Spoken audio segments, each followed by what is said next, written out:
E essa igreja ela estava cheia. Todos os membros daquela igreja estavam presentes naquele culto. E eu observava que todos eles estavam presentes naquele culto, porque eu conseguia ver todos os jovens, todas as crianças, eu conseguia ver as irmãs do círculo de oração, pastores, evangelistas, missionários, cantores que compunham aquela igreja. Só que na visão, eu andava no meio dos corredores da igreja, e a igreja parecia que não me via.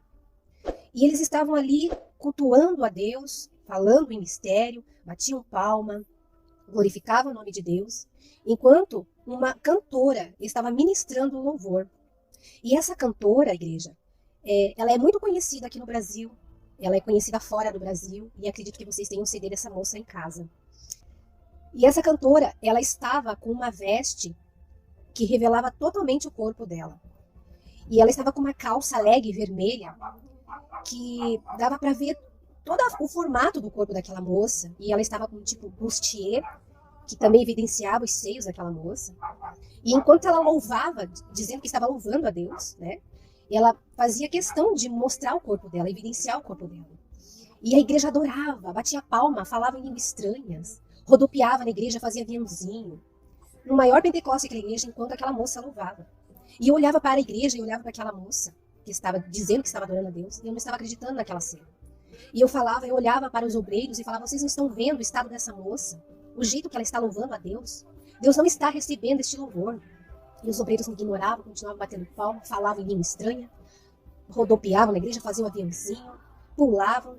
Aí eu olhava para as mulheres do círculo de oração e falava a mesma coisa, vocês não estão vendo o estado em que está esta moça, as vestes desta moça? Vocês não estão vendo que Deus não está recebendo este louvor? E as irmãs do círculo de oração me ignoravam. E quando eu olhava para as irmãs do círculo de oração, elas não pareciam mulheres de Deus, mulheres nascidas de novo, pareciam mulheres mundanas. E elas estavam se alegrando com aquele louvor daquela moça, que estava com aquelas vestes e adorava, dizendo que estava adorando a Deus, evidenciava o corpo para toda a igreja, e a igreja glorificava a Deus, dizendo que estava sentindo a presença de Deus. E eu olhava para a igreja e não acreditava naquela cena. E eu, muito angustiada, teve uma hora, um momento, que eu olhei para o altar da igreja. E quando eu olhei para o altar daquela igreja, eu vi que todos os pastores e missionários estavam naquele altar. E aquela moça dizendo que estava adorando a Deus, e aqueles pastores, aqueles missionários, aqueles presbíteros também glorificavam a Deus, dizendo que estavam sentindo a presença de Deus e falavam em língua estranha. Uma voz que vinha do céu dizia assim, eu não estou no meio desta igreja. Eu não estou aqui nesta igreja. Eles estão dizendo que eles estão sentindo a minha presença, mas eu não estou aqui. Eu não estou nesta igreja. E aquela voz repetia isso sem parar. Eu não estou aqui. E o povo falava em língua estranha. E o povo pulava. E o povo gritava, batia palma, dizia glória a Deus, dizendo que estavam sentindo a presença de Deus. E aquela voz vinha do céu e dizia assim, eu não estou nesta igreja. Eu não estou ouvindo este louvor. Eu não estou no meio deste povo.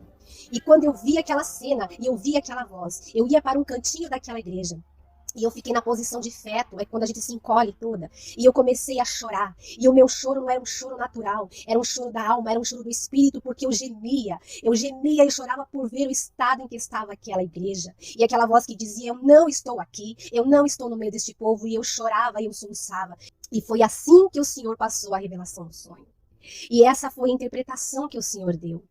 Que muitas igrejas aqui no Brasil estão adorando, estão glorificando, estão falando em línguas estranhas, estão ministrando louvor, estão ministrando a palavra, e o Senhor está dizendo, eu não estou no meio de vocês, porque aonde não se prega o arrependimento, aonde não se prega conserto, santidade, aonde não se prega novo nascimento, eu ali não estou, eu não estou no meio de vocês, vocês estão pregando um falso Cristo, porque toda igreja que não fala contra o pecado, não prega contra o pecado, está pregando um falso Jesus, está pregando um falso Cristo, porque quando Jesus, ele veio aqui nesta terra, ele pregou o reino dos céus, ele não pregou o reino desta terra, ele não pregou prosperidade, ele não pregou vida aqui nesta terra, ele pregou arrependimento, santidade, ele pregou novo nascimento, e todas as igrejas do Brasil que não têm pregado a verdade, não têm pregado santidade e arrependimento, estão pregando um falso Cristo, e Cristo não está no meio desta igreja, Deus não está no meio desta igreja, ele não tem recebido este louvor, esta adoração, ele não está no meio deste povo, e se Deus não está no meio deste povo, então quem é que está no meio deste povo? Se Deus não está no meio deste povo, que língua estranha é essa que este povo está falando, diz o Senhor. Foi essa a interpretação que o Senhor me passou através deste sonho. Foi esta a revelação que o Senhor me passou a respeito do estado espiritual das igrejas aqui do Brasil. Você é pastor, você que é dirigente de uma igreja, você é missionário, você é evangelista, você tem por obrigação de pregar o arrependimento, pregar a verdade, pregar a justiça, novo nascimento, santidade, porque é isso que vai fazer com que as pessoas, elas possam ter o direito de entrar no reino dos céus, porque sem santidade ninguém verá a Deus.